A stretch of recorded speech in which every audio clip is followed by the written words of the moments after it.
Ese es un punto. Estamos con el tema fiscal. Ustedes me podrían decir hoy en día cuál es un impuesto indirecto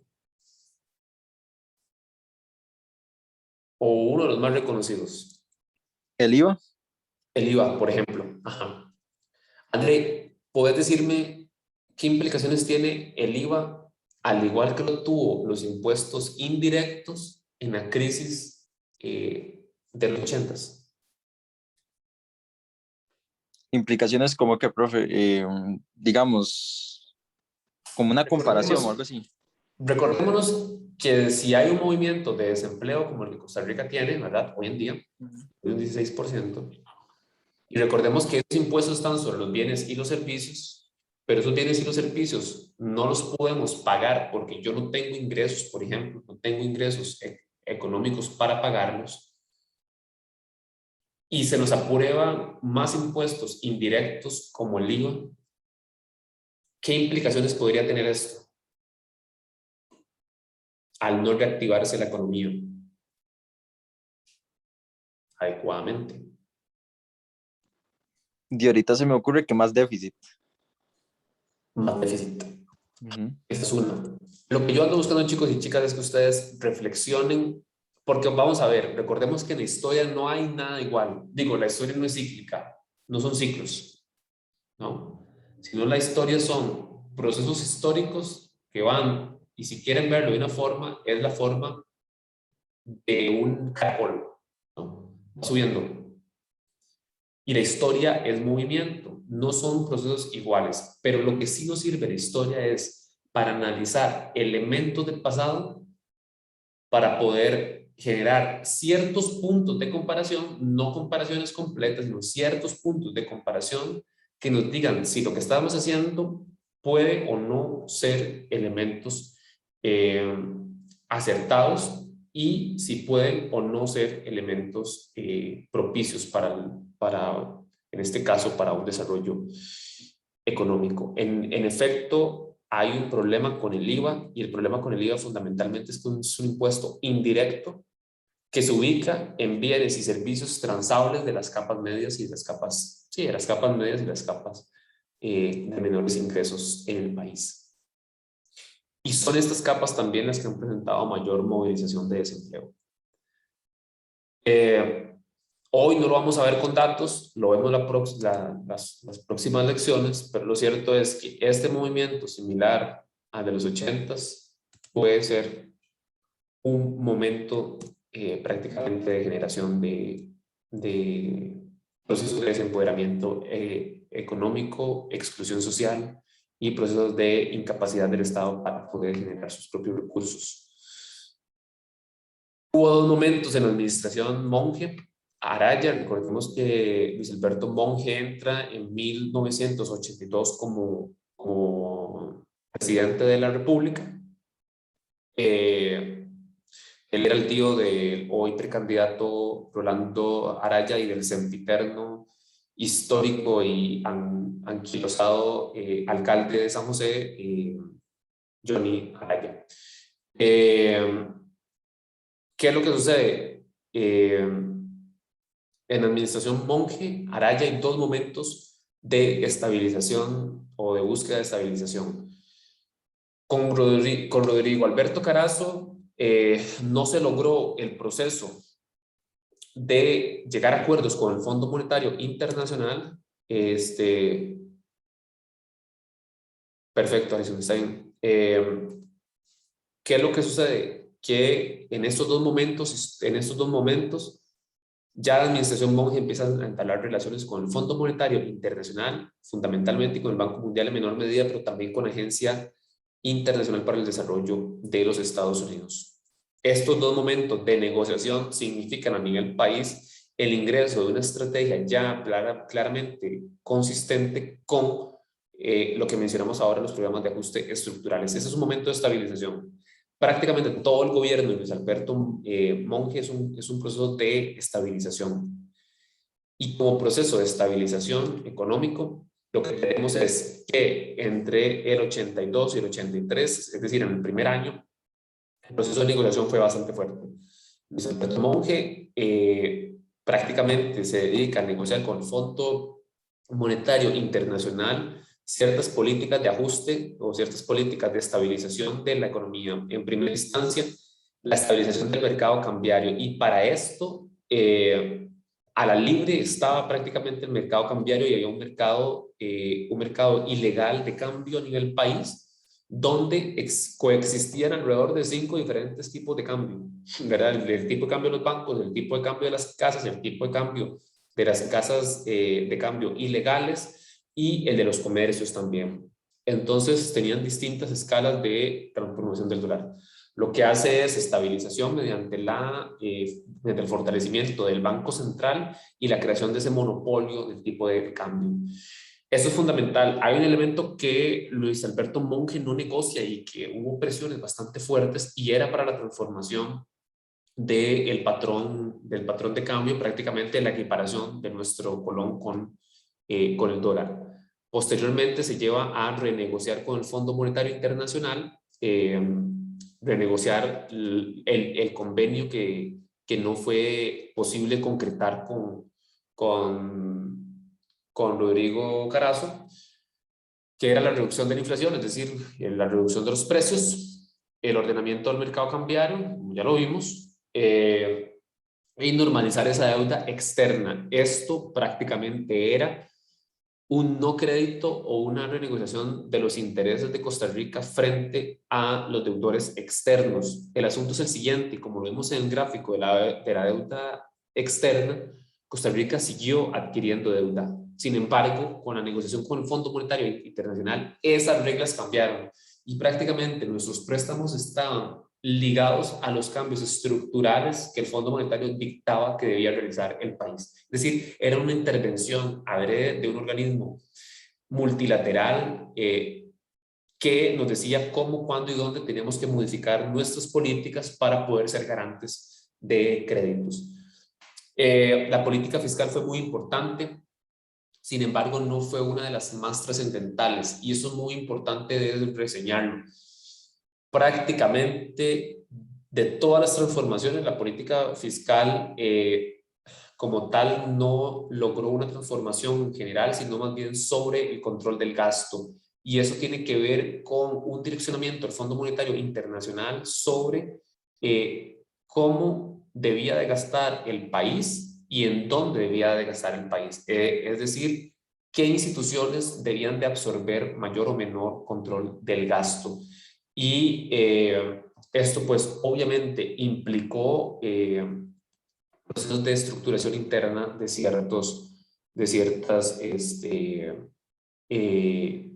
acciones, por ejemplo, el reajuste en tarifas de los servicios públicos. Hay un aumento del agua, un aumento de la electricidad, sea un aumento de los combustibles, esto para poder capturar más esos focos de estos impuestos indirectos. Hay un recargo al impuesto a la renta a las grandes empresas. Este es un punto súper curioso porque la crisis del día de hoy, este elemento no ha sido tocado.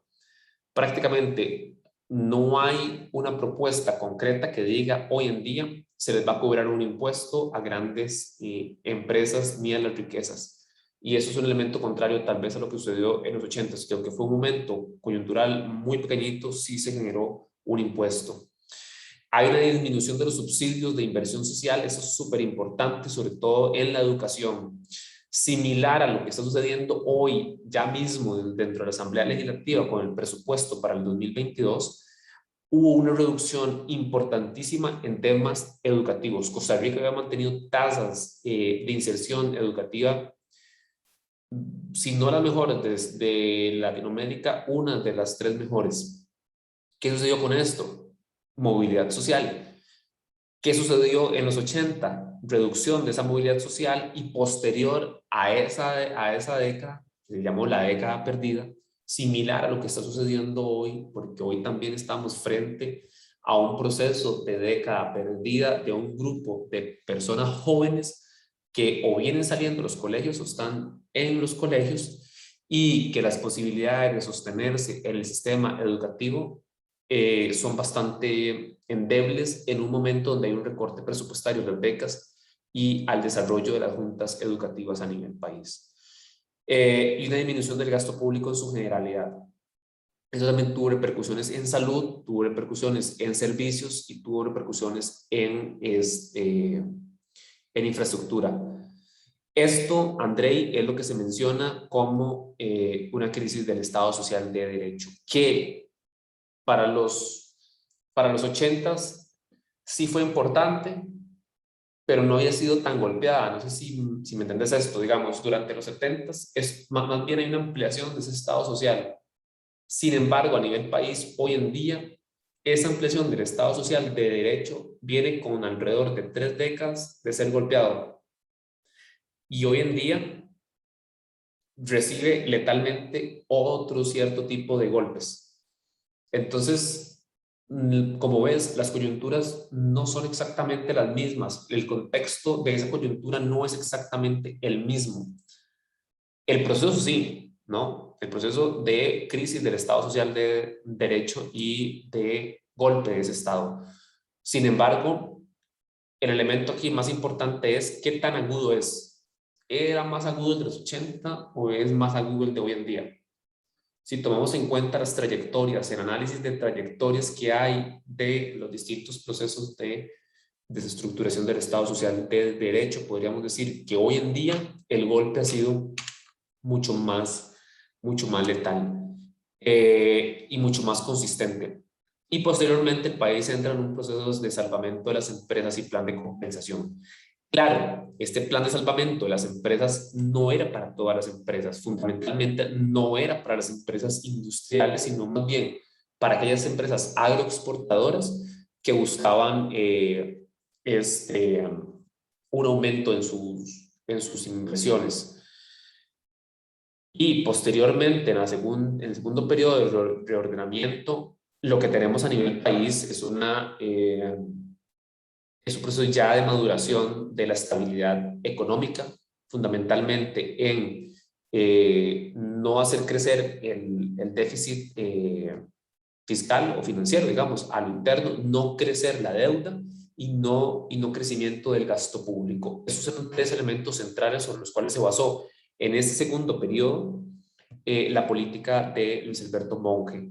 Se flexibiliza el tipo de cambio, más no se equipara y hay modificación arancelaria. Es decir, si teníamos protección sobre los bienes que importábamos, ahora la inversión se traslapa y hay más bien protección y reducción de los aranceles para lo que se exporta a nivel del país hacia el resto de los países. Este elemento constituyó ya un proceso de transformación que se llamó sustitución de importaciones. Y este proceso se afianza aún más durante el gobierno de Óscar Arias Sánchez. Esto es súper importante porque implica la transformación o el inicio de la transformación del modelo productivo, que es un punto elemental de la próxima clase. Datos muy importantes es que si bien es cierto, Costa Rica empieza un proceso de reducción de la deuda, lo cierto es que la Agencia Internacional para el Desarrollo nos entregó entre el 1982 y 1986 alrededor de 303 millones de dólares. Esto para la transformación de nuestro aparato productivo. Esto enfocado únicamente en la transformación de un modelo de industrialización a un modelo de diversificación en el sector agroexportador. También con el claro interés de reducir el déficit a lo interno en la balanza de pagos. El 9%, llegó un 9% de nuestro déficit fiscal. Eso es elemental porque prácticamente Costa Rica no tenía capacidad de adquisición de recursos frescos para el pago de las deudas y mucho menos también para el pago de interno a nivel de los servicios. La inflación, como ustedes pueden ver, llegó a un 84.2, ya conversamos de ello, y la tasa de desempleo un 9%, que se implica en desempoderamiento de las capacidades adquisitivas de la población. Eso claramente tiene un correlato también en la forma en la cual el Estado, las instituciones públicas intervienen sobre la sociedad. Recordemos que estamos en un momento donde hay una desaceleración de la economía, pero también de aumento del desempleo y por ende aumento de las vulnerabilidades, donde hay una respuesta tenue y una respuesta cada vez más reducida del Estado frente a esas vulnerabilidades.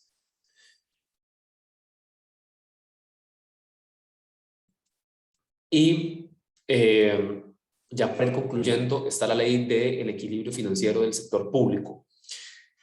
¿Qué tenía que ver esta ley? Y disculpen que vayamos tan rápido, pero sí ocupo que hoy concluyamos esto porque la próxima semana sí es mucho más denso que hoy la materia. Y por favor me interrumpe si hay alguna duda. Esta ley de equilibrio financiero, que es una ley que se construyó también parado en el proceso de negociación con el Fondo Monetario Internacional, lo que buscaba era como un aplanamiento del terreno, ¿no? Tenemos un terreno muy quebrado y queremos construir una cancha de fútbol. Entonces, o queremos sembrar y en ese terreno tan quebrado lo que vamos es aplanarlo. Eso era lo que estaba haciendo para posteriormente generar las transformaciones de ajuste estructural a nivel país. Hay una eliminación de las plazas vacantes, se acelera el proceso de pensión, hay una movilidad laboral, o sea, se le daba un incentivo a las personas que dejaran su puesto en el empleo público y se pasaran al sector privado. El asunto era, ¿a cuál sector privado? ¿Cuáles eran las garantías del sector privado? Y esta movilidad laboral, ¿qué implicaba a un largo plazo? Bueno, Costa Rica tuvo un proceso de movilidad laboral impresionante, sin embargo no fue el más fuerte en América Latina, hubo otros donde prácticamente muchas personas que estaban siendo empleadas de instituciones públicas y el Estado en su generalidad, se les ofreció un incentivo para que abandonaran sus puestos y que se movieran al sector privado. Sin embargo, la capacidad de absorción del sector privado de esas personas que se movilizaban era reducida.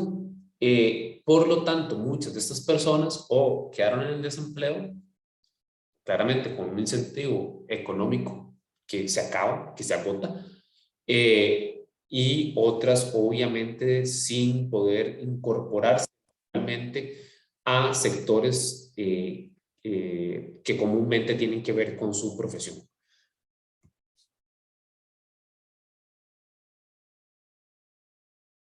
Posteriormente hay un movimiento, si se quiere, a nivel de la institucionalidad pública por no solamente la contención del gasto público, sino también por las formas de control de ese gasto. Entonces, se refuerza vía reglamento la autoridad presupuestaria y la Secretaría Técnica de la Autoridad Presupuestaria, la STAP, para que sea el garante del control del gasto institucional. Y prácticamente hay una reducción del gasto que se está generando a nivel de la institucionalidad pública. Sin embargo, los compromisos sociales de Costa Rica eran bastante elevados. Y bueno, aquí parte de las implicaciones. Parte de las implicaciones está la antesala de los ajustes estructurales, como yo ya les mencionaba, la preparación del terreno y la estabilización de las reglas y condiciones, y la creación de las estructuras para institucionales. ¿Qué quiere decir con las estructuras para institucionales? Que son estructuras que se ubican entre lo público y lo privado. Por ejemplo, la Coalición de Iniciativas para el Desarrollo, CINDE, la que hoy conocemos como CINDE, se generó en este contexto donde su financiamiento venía prácticamente de la Agencia Internacional para el Desarrollo con financiamiento de Estados Unidos. ¿Cuál era el objetivo de CINDE? Era exclusivamente preparar el terreno para una transformación de privatización, de mercantilización, y de generación de la empresa privada en su generalidad. Digo, y aquí no es un asunto de contraponer la empresa privada con lo público, creo que eso es un error común que se hace en el análisis, y donde lo público es lo bueno y lo privado es lo malo y viceversa. Creo que ese juego no contribuye y genera bastantes desenfoques en el análisis. Si no es analizar cuál es la relación directa de poder entre una empresa o un sector internacional como la AED, perdón, la Agencia Internacional para el Desarrollo, financie una institución como CINDE para un objetivo particular, cuando hay procesos de desestructuración también institucional y estatal. Es ahí, digamos, donde el análisis tiene que depurarse. No era precisamente que el tema de la estructura productiva de orden privado fuera per se mal visto o estuviera fuera de órbita, no, sino es las capacidades de injerencia política que tienen estos sectores muchísimo más empoderados, con muchísimo mayor capacidad económica y de generación de lobby. Y esto sucedió prácticamente en todos los países del mundo. Digamos, Costa Rica lo sufrió en los 80s. Sin embargo, Estados Unidos sufrió este proceso de desestructuración desde las tesis neoliberales, prácticamente desde la década de los 70, donde grupos de cabildeo político empezaron a generar incidencia para la entrada de un modelo de estructuración de lo público y de regulación para el mercado. Y pues bueno, este es el famosísimo crecimiento de Costa Rica, el PIB, que es el Producto Interno Bruto, que son todas aquellos ganancias o ingresos que Costa Rica o que un país tiene, digamos, por razón de sus inversiones y de sus acciones y de su desarrollo productivo. ¿Qué es lo que sucedió? Bueno, la línea naranja es el gasto y genera el PIB, ¿verdad? A partir del gasto del PIB. La línea azul es el crecimiento del PIB per cápita, es decir, de la distribución del ingreso total por persona a nivel país. Y la línea es la tasa de crecimiento del PIB. Entonces, ¿qué sucedió a nivel país durante la década de los 70? Bueno, nótese que para el 82, este momento histórico, nuestra tasa de crecimiento llegó a menos 10%. O sea, Costa Rica no creció, creció un menos 10%. Esto es la cumbre de la crisis. Nuestro gasto a la inversa subió. ¿Cómo pagamos ese gasto? Eso es uno de los elementos más importantes. Pero ¿qué fue lo que sucedió acá? Y es acá donde viene el tema de crítica a este proceso.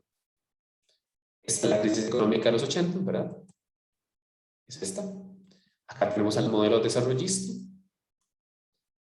Acá tenemos el proceso de ajuste estructural, ¿no?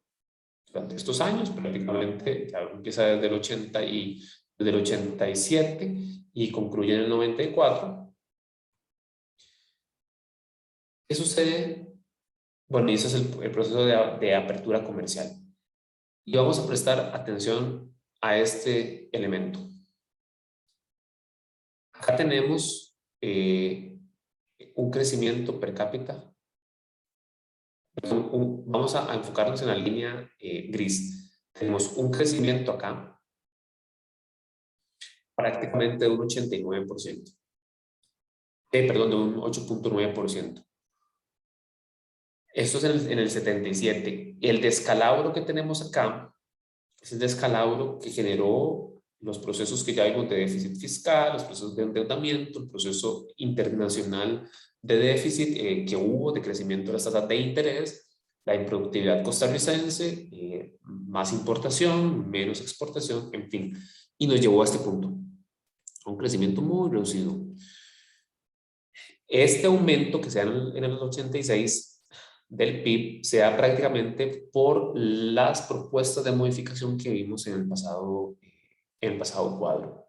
¿Qué es lo que sucede? Que es que el país Costa Rica no ha logrado un crecimiento, una tasa de crecimiento del PIB como la del 77. Es decir, una tasa de crecimiento del 8.9. Cuando estuvimos más cerca fue en el 92, que llegó a un 8,7%. Y lo que tenemos acá es que durante los últimos 20 años, marquémoslo desde el 2001 a la fecha, no crecemos como crecimos en el 77. Por eso es que les decía que si el problema en los 70 era el modelo, ¿por qué no haber hecho reformas al modelo y no reformas a la estructura?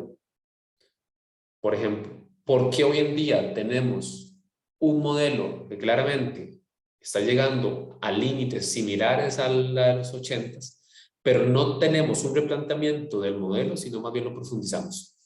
¿Y lo profundizamos en qué sentido? Bueno, seguimos exonerando las zonas francas, seguimos exonerando a sectores productivos bastante, digamos, a sectores productivos que no están generando una base de impuestos lo suficientemente fuerte para solventar la crisis. Me refiero a que no hay una contribución directa a estos sectores que más adquieren recursos para solventar la crisis, pero también tenemos una incapacidad de este modelo para absorber laboralmente a la población económicamente activa, llegando a una tasa de desempleo de un 24%. Nótese que nuestro gasto siempre fue en aumento, nuestro gasto público siempre ha sido en aumento, siempre se ha sostenido bajo esta lógica. Sin embargo, se lo mencionaba ahora, a partir de acá, es el gobierno de Óscar Arias Sánchez, el crecimiento de este gasto empieza a aumentar paulatinamente. Y sigue aumentando en el 2015 con Luis Guillermo. Esto es crecimiento del gasto en este último periodo. Pero nótese el crecimiento del gasto que se da ya a finales del gobierno de Guillermo, inicio del gobierno de Carlos Alvarado. Y es que el tema no está en la contención del gasto, precisamente. El tema está en las capacidades que tenga también el Estado costarricense para poder generar trabajos y poder generar movilización de recursos a lo interno, es decir, empoderamiento económico.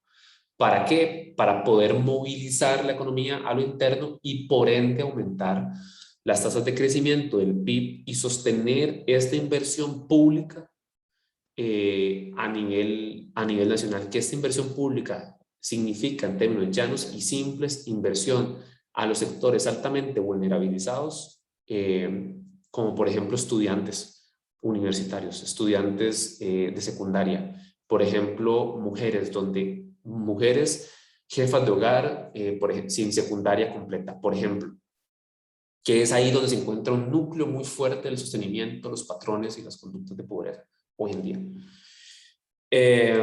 Sí, tenemos de buscar formas de contención de ciertos elementos de gasto en términos vamos a ver, de lo que institucionalmente no es útil, ¿verdad? Y de lo que institucionalmente se puede reducir. Sin embargo, es que el discurso que se ha sostenido hasta la fecha es que el problema no es el modelo y el problema es el gasto. Cuando estos datos lo que nos demuestran es que sí, hay un problema de gasto, pero el problema también es de un no crecimiento del modelo, de una recesión propia de un modelo que está entrando en agotamiento como tal. Y parte del replanteamiento que debemos de hacer a nivel general es preguntarnos si bajo estas condiciones y bajo este modelo es sostenible, por ejemplo, la pobreza, es sostenible la desigualdad, claramente sostenible y profundizable. Eso estamos bastante claros. Y para nuestro botón, los indicadores de que este modelo económico ha generado mayores procesos de desigualdad que la de los 80s. Esta línea naranja es el coeficiente de Gini. El coeficiente de Gini lo que nos indica es los procesos de desigualdad social, es decir, de capacidad que tienen los quintiles, es decir, los 5 grupos poblacionales sobre sus ingresos. Se divide la sociedad en 5 grupos respecto a sus ingresos. El quintil de mayor ingresos y el quintil de menor ingresos. El quintil 1 y el quintil 5. Y a partir de ahí está el quintil 2, quintil 3 y quintil 4. Esta movilización de la desigualdad del coeficiente de Gini lo que nos demuestra es que Costa Rica es cada vez un país más desigual. Y aquí esto ya es entrada del modelo de apertura, de modelo, digamos, de ajuste estructural, donde prácticamente nuestra desigualdad está llegando a 0.4, donde menor a 0 es menos desigual y llegando a 1 es más desigual. Nótese que Costa Rica, y eso solo hasta el 2007, si les mostrara el dato del día de hoy, estamos en 0,554. Costa Rica cada vez se hace un país más desigual, donde las brechas aumentan, donde el quintil de más ingresos absorbe mayor capital y donde el quintil de menos ingreso absorbe cada vez menos capital. Por lo tanto, se ensanchan las capacidades de compra, las capacidades de pago, pero también se ensanchan las desigualdades, y con desigualdades me refiero a todos aquellos elementos de acceso a servicios y a bienes, por ejemplo, como la educación, por ejemplo, como el acceso a internet, el acceso a la salud, el acceso a una vivienda y el acceso a un trabajo. Entonces, si vemos el gráfico anterior comparado con este, donde aquí tenemos el modelo desarrollista, aquí el proceso de ajuste estructural y aquí el proceso de apertura comercial. Esto ya es un proceso o desarrollo del modelo económicamente neoliberal o neoliberalizante. Tenemos incapacidades también para absorber este proceso de desigualdad, donde cada vez tenemos un país más desigual que hace unos 30 años, 40 años, donde estamos al borde de una crisis bastante profunda. O sea, cuando entramos a la crisis de los 80, Costa Rica era un país menos desigual que cuando entramos a la crisis del 2008 y que cuando entramos a la crisis del COVID-19, donde ya teníamos un proceso de desigualdad mucho más profundo. Por eso es que la crisis de hoy en día se puede ampliar más en el tiempo y profundizar más, porque tenemos el terreno fértil de desigualdades, de incapacidades productivas y de incapacidades de absorción del empleo, que como la teníamos hace unos años, alrededor de los 40. La pobreza extrema, estos datos no se preocupen, los vamos a ver con mayor profundidad, porque esos datos yo los dejé hasta el 2007 para ver todo el tema de movilización en la etapa de los 80s o a finales de los 80s hasta el 2007. Sin embargo, esto va a ser central analizarlo en esos últimos 10, 15 años que nos corresponden pronto. ¿Hay alguna duda, alguna consulta, muchachos, muchachas? ¿Alguna Todo respuesta? claro, profe. Todo claro, todo bastante claro. Bueno, más o menos, pero ahí vamos. Más o menos. No, de verdad, a mí me interesa que me hagan las preguntas necesarias, las preguntas que ustedes consideren importantes para esclarecer qué es lo que pasó. O sea, no es sencillo, no ha sido un proceso tan sencillo. La próxima semana terminamos de amarrar, como les decía, aquí hay una transformación de los modelos económicos y entramos a una crisis en los 80 que tuvo sus repercusiones alrededor de unos 10 años después. Costa Rica no se termina de recuperar de la crisis del 80 hasta por ahí del 92, 93, y que aún así no logra presentar datos consistentes. Ustedes mismos lo pudieron ver, no logra presentar datos consistentes a los que teníamos antes de la crisis. Y eso tiene mucho que ver con el tipo de modelo también que se implementó. No voy a profundizar en este cuadro, porque este cuadro quiero hacerlo con mayor tiempo y con otra, verlo, digamos, desde otra óptica, no tanto sobre modelo de desarrollo. Esta va a ser la actividad grupal para la próxima semana. Bueno, van a irla trabajando ustedes de ahorita para la próxima semana. En parejas o en grupos de 3 personas y siguiendo las lecturas correspondientes para el día de hoy, para el próximo 30 de septiembre, así como los recursos audiovisuales que ya están dentro de la plataforma y las lecturas complementarias que se encuentran en la plataforma virtual. Desarrollen un ensayo crítico y reflexivo de 3 páginas máximo, donde respondan las preguntas que se consignan a continuación. Serán estas preguntas. Acá está todo el tema de formato. Y las preguntas son bastante sencillas. Son 3 preguntas. Sí, André, sí, yo sé que es bastante complicado, sé que no es tan sencillo, pero era preferible verlo con datos a hacerlo tan chorreado en términos, porque yo sé que ustedes ahí tienen las lecturas y las lecturas van a ser un importante apoyo cuando ustedes vayan a los datos. Así que porfa, hagan las lecturas y verán que cuando la correlacionen con los datos va a ser aún más claro lo que sucedió en la década de los 80. Por eso es que ustedes tienen que venir con las lecturas realizadas, porque yo estoy dando ya por supuesto que ustedes están leyendo. Las preguntas son bastante sencillas y la primera es principales factores de debilitamiento del modelo desarrollista e intervencionista. Para eso ustedes pueden utilizar las lecturas anteriores y las lecturas de la semana pasada para que analicen cómo fue que se desestructuró ese modelo. Número 2, ¿cuáles son las principales medidas ante la crisis? Y aquí tienen que analizar los aspectos de transformación de la institucionalidad pública. Y 3, la reflexión de ustedes. Y me interesa mucho la reflexión de ustedes. Ya vimos las implicaciones de la crisis, pero también vimos parte de las implicaciones de este modelo. La próxima semana lo vamos a ver con mayor profundidad, las implicaciones de este modelo económico o los ajustes estructurales. Pero lo cierto es que la lectura que les facilité para la próxima semana, la de Antonio Hidalgo Capitán, es bastante clara en señalar cuáles son esos procesos de transformación. Entonces, por favor, háganla y con esa lectura les va a servir para el análisis de reflexión. Y bueno, me lo entregan en parejas o en un grupo de 3 personas. Y ahí vienen las indicaciones de cómo tienen que entregar la forma. No hay escapatoria, digo, es que si no cumplen con el formato, pues obviamente hay reducción de puntos y está bastante claro. Y la rúbrica para el análisis o para la evaluación de esta actividad grupal está en la rúbrica número 1, tareas y ejercicios. ¿Está claro? ¿Alguna duda, consulta?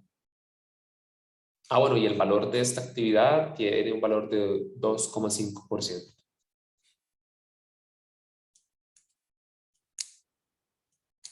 ¿Dudas, comentarios? Profe, disculpe, si se pueden poner citas, referencias, digamos, como tipo parafraseo.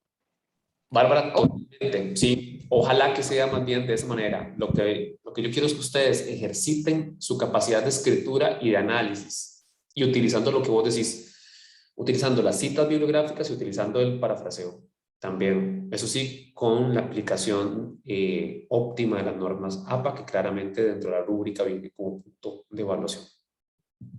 Gracias. Con gusto, Bárbara.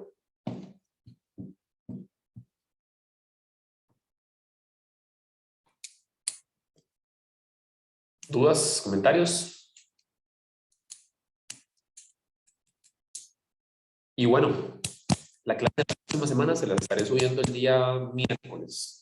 Va a estar disponible ese día. Y ustedes la pueden revisar y venimos a trabajar de forma grupal la próxima semana. Traigan consultas, traigan dudas, por favor, revisen las lecturas.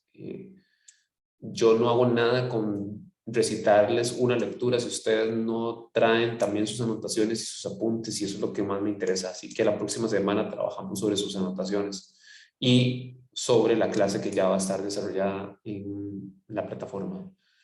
Dentro de la plataforma hay 2 videos súper importantes que quiero que los revisen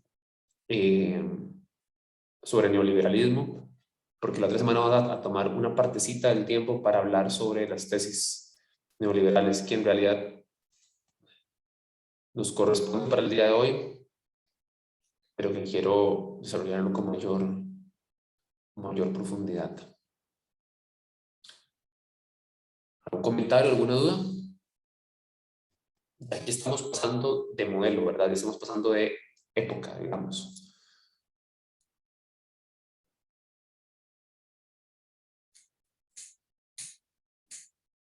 No. No hay nada más. De mi parte todo claro, bro. Bueno, entonces, si no hay nada más, quedamos hasta acá. Si ocupan bibliografía complementaria, me avisan. Les subí bibliografía complementaria sobre neoliberalismo. Esto va a ser y ojalá que este proceso, esta información y estos textos les sirvan para todo el desarrollo de sus carreras. Uno puede adversar o no estas tesis, puede estar de acuerdo o no con estas tesis. El asunto es que lo importante es conocer la multiplicidad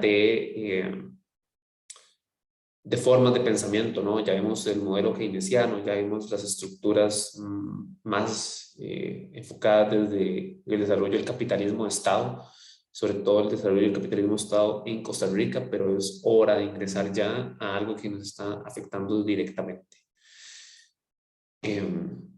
Y bueno, quedamos entonces, muchachos, muchachas, que descansen y que tengan una muy buena tarde.